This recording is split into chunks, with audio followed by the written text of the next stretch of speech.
You have a choice with everything in life if you choose to focus on the lack or the abundance. Hey guys, welcome back to my YouTube channel. I'm Rahaza, and if this is the first time that you're seeing my face, then welcome. It's so nice to have you here on the channel. If you're interested in applying for one-on-one mentorship with me, then I have a couple spots open down below. You can send in your application.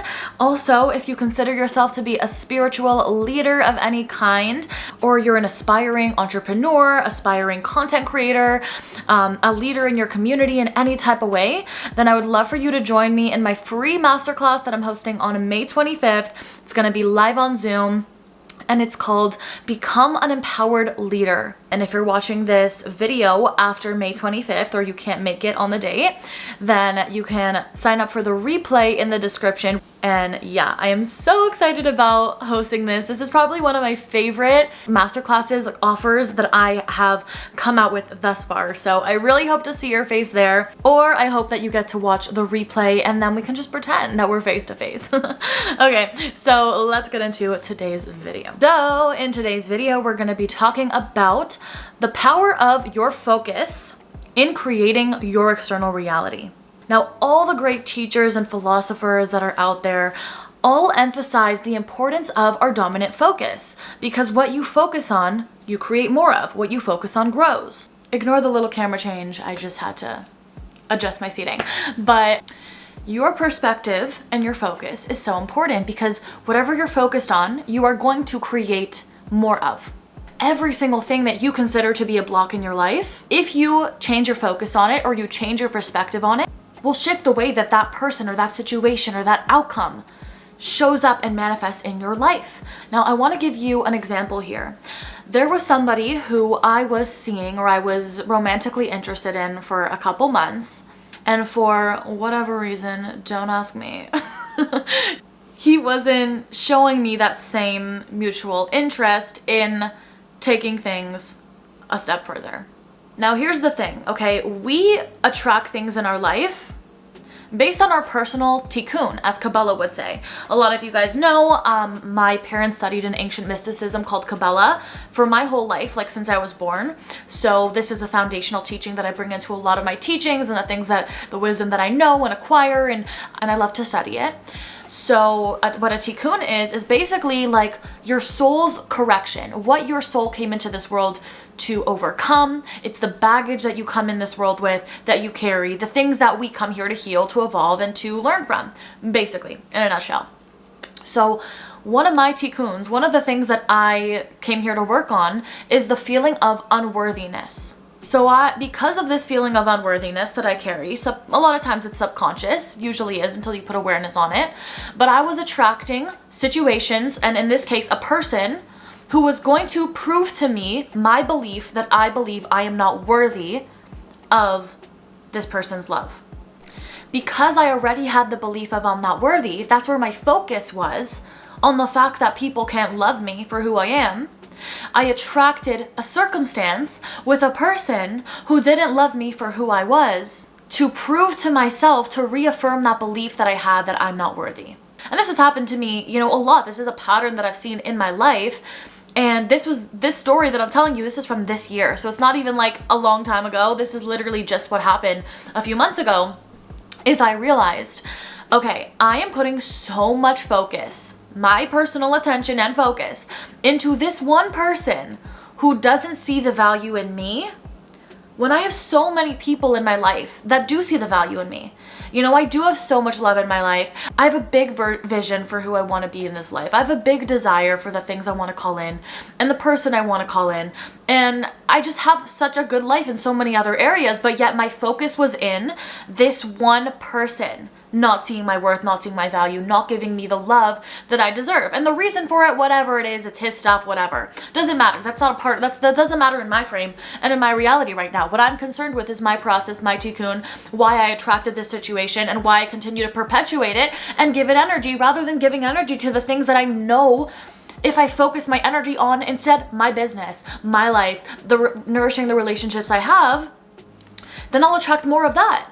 Because I attracted this person, clearly because I wanted to, my subconscious mind was trying to perpetuate the story of I'm unworthy, I realized it was my responsibility to recognize the focus and the energy that I was giving into something that doesn't serve me. So recognizing where our focus is in that doesn't serve us is the first step.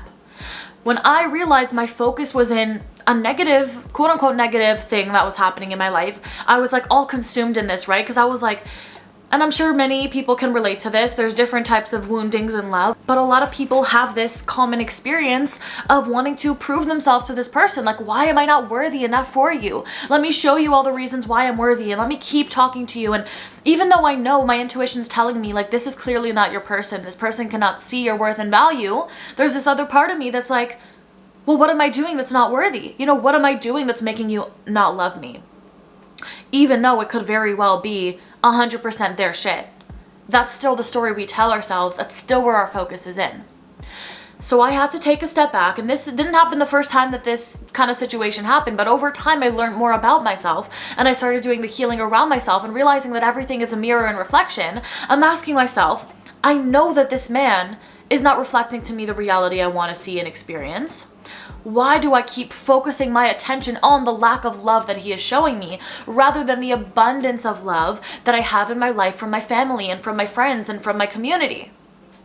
If somebody or something, some situation is taking your attention away from the good in your life and your focus is on all the negativity, that's a red flag.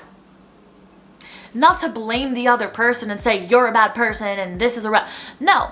This is our job to take the responsibility and say, I choose where I get to put my focus in my life. And instead of putting my focus in the lack of love that this person is showing me, I choose to redirect my thoughts to what I do have in my life, what I am grateful for, and for the life that I'm creating. This way I can make space for more love and abundance and attracting the right person, or maybe in some cases, not all, and I don't want to get into the whole specific person debate. I'm not ready to start talking about that yet. I'm not going to talk about it. And quite frankly, I don't believe that that should be our focus. Like I'm saying, our focus should be on feeling the love. Our focus should be on what we have in our life and cultivating more of that love within ourselves, focusing on what we do want. So if someone shows us something that's undesirable, we don't put our focus in that. Because that's not what we're creating, and we're going to take our attention away from the 3D that's showing us a result that we do not want to see and we do not want to perpetuate and create manifesting. You get to create the reality that you desire to. You get to have the best of the best. I told myself this as well. I get to have the best of the best. Whether this person changes and alters and whatever, I'm not concerned with that. I'm concerned with manifesting my person, seeing me for who I am. I am manifesting having a loving, equal, reciprocated partnership where we are both loyal and in love and supporting each other, and it's not just a one-sided thing. That's what I'm calling in. This person is not giving me that. So I'm going to take my focus away from them and into what I have going on. And of course, this can be easier said than done, especially when it comes to people and there's so much emotional charge within one particular person. But something that really helps me is redirecting my thoughts when I notice my habitual, because our thoughts want to go to the familiar, right? It's habitual. I habitually think about this person, this thing, this circumstance that's negative because it's familiar to us. Our brain's like the easy, familiar route. So what we do in these moments when our mind goes to something that is not what we're calling in, we're focusing on something we don't want to, we recognize it. Oh, I recognize my thoughts are going out of alignment and focusing on someone, something, some circumstance, some area of my life that is not serving me. Maybe it's some negativity going on in the world, wherever the focus is that's not serving us. We get to say, I'm going to redirect my thoughts to the positive or to the life that I'm creating.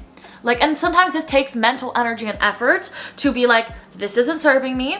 And then moving our thoughts to what actually will serve me in this moment to think about. This takes self-awareness, this takes some mental discipline sometimes, but it gets easier. It does get easier, I promise you that. And recognizing it is the first step. And this is what our tikkun is. We don't want to beat ourselves up for attracting somebody or some circumstance or situation because we believe this way about ourselves. We're human, right? That's why we're on earth, because we have these processes, because we have these subconscious blocks that we will continuously manifest because it's meant to be that way. That's how we grow, by recognizing the patterns that we're attracting into our life so that we can look at it and we can find, where am I causing this? Where am I creating this? And not to beat ourselves up that we can't like completely eradicate the tikkun or the blockage in a day, you know. It's gonna take time. It might take a few weeks, a few months, or a few years, depending on how long this story has been perpetuating. But regardless, there will be progress made if you slowly but surely, day by day, work towards redirecting your thoughts and changing your predominant focus. Your predominant focus creates your entire reality. Neville Goddard says, if there is a problem, there is a built-in solution automatically within the blueprint of that problem. So you know, if you've been struggling with something your whole life, don't feel like it's doom and gloom forever and like you can never get out of it, okay? There is a solution in every problem. You can overcome the mental blockages that you have. Will it take time and process? Absolutely. And everyone's process is different. You are human. Once again, don't beat yourself up over this, but recognize there is hope. There is hope to change your focus in whatever that thing is that is holding you down and keeping you stuck and pulled away from creating your dream life and the life that you want to see and the focus that you want to predominantly have in your reality. So with that guy, I had to slowly redirect my thoughts to the life that I'm creating, put more energy into my friends and family, put more energy into my business, put more energy into the things that I love doing and spending time with myself and loving on myself, you know, instead of focusing on the lack of love I was getting from this one person. It's crazy how, like, especially in these love situations, like, one person can throw our whole world off even if everything else is going great. Why are we putting so much focus in the one thing that's negative? And again, it's because it's a tikkun. It's because it's bringing up these triggers for a reason for them to be released. Over time, with the continuous redirecting, I personally realized that he ended up not being great for me, you know. And if I did go out with him and he was all in with me, I would have been settling regardless, you know. So it was really the universe protecting me as well from settling from someone who is not my man, who's not my person. And there are some other cases where maybe some of you feel like you live with a person who is bringing constant negativity. So you may be thinking like, how could I not focus on this? Or maybe your environment, you're surrounded by negativity, or your job, or like something that you can't just like run away from the same way that if you're talking to someone, you can just stop talking to them and that's that. There are some cases where you cannot actually physically leave the situation. And in those cases, there can always be a perspective shift on the situation and on the person. How can you change your perspective and focus on the negative person, negative situation? And no, it may not be the easiest, but that is, like I said in the beginning of this video, that is your choice that you get to make on where your focus is predominantly in. Is it predominantly on the negative? Or are you consciously shifting it to the positive so that over time, your brain naturally goes more to the positive and you create a more positive experience in your life? You may not choose the circumstances that happen in your life. While yes, we manifest things subconsciously a lot of the times, you don't choose everything that happens in your life. What you can choose is your perspective on the things that happen in your life, your focus on the things that happen in your life, and that is what then creates the next chapter of your life. That is the reality you then call in over time with persistence in the new focus, okay? So that is all for me in this video, guys. I hope that you got value out of it. If you did, please leave it a like and a comment down below letting me know what was the most valuable thing you got from this video. Hit that like and subscribe button for new videos weekly. And I would love to see you once again in that free live masterclass that I'm hosting May 25th called Become an Empowered Leader. More information is in the description down below. I hope to see you there, and I'll see you in my next video. Bye! Love you.